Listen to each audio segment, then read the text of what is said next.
তো মানে আপনি এই ধরনের প্রশ্নে মানুষ বিভ্রান্ত বোধ হয়।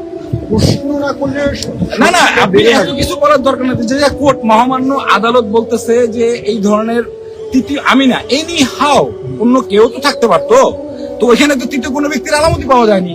ও মামলাটাকে একটা ট্র্যাপ ভাবে এটা অন্যভাবে প্রভাবিত করার জন্য করতেছে, এটা পুরো বাংলাদেশ জানে। আর যারা ওই যে বিভ্রান্ত করছে তারা টিআরপির জন্য, লাইক এবং কমেন্ট এবং শেয়ারের জন্য করছে। আমি প্রত্যেকের বিরুদ্ধে মামলা করবো, আমি কিন্তু স্ক্রিনশট নিয়ে রাখছি।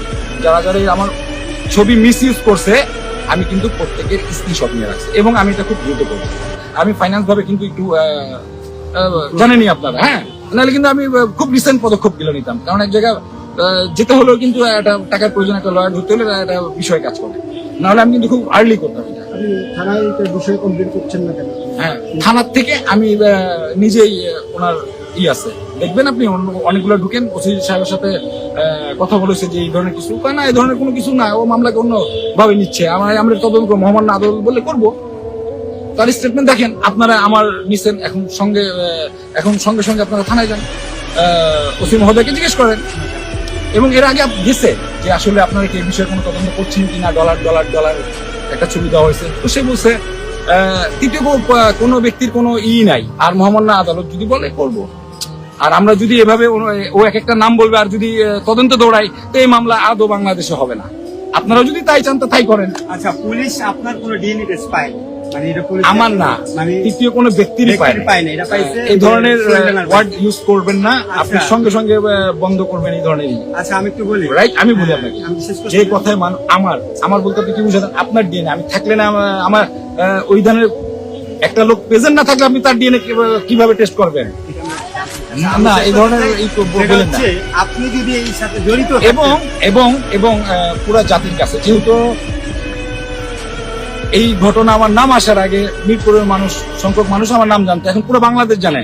আমার কিন্তু কিছু করে খেতে হবে, আমি একজন পুরুষ মানুষ এবং আমার ফ্যামিলি আছে।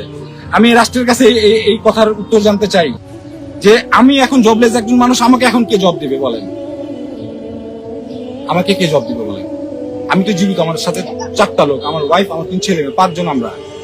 এখন আমাকে কে করে দিবে? যারা যেগুলো করতেছে আমার নামে রটাইছে তারা করে দিবে? আমাকে এখন জব কে দিবে বলেন? আমি যার নামে এই ধরনের একটা মিসইউজ করা হয়, হ্যাঁ, সে মানুষ যে সাফার করবে কতদিন এটা আপনারা জানেন? তারপর আবার এই ধরনের বিভ্রান্ত প্রশ্ন করেন না ভাই, প্লিজ। আমি মনে করি আপনারা আর কিছু বলার নাই, ওকে? আর একটু কথা থাকলে আপনারা এটা পরবর্তীতে নিয়েন, একদিনে আমি বলি লেট মি ফিনিশ, আর 1 সেকেন্ড না, ওকে? কারণ আমি আপনাদের সাথে আগে কিন্তু এটা কথা বলছি যে দেখেন আমি কিন্তু কাউকে দিই না। কেন দিই না?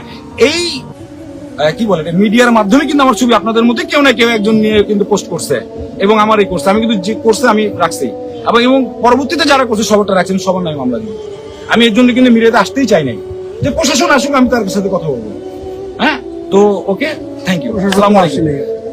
মহামান্য আদালত বললে তো আসবে, তাইলে আপনি না, আমি আর কিচ্ছু নো টক প্লিজ।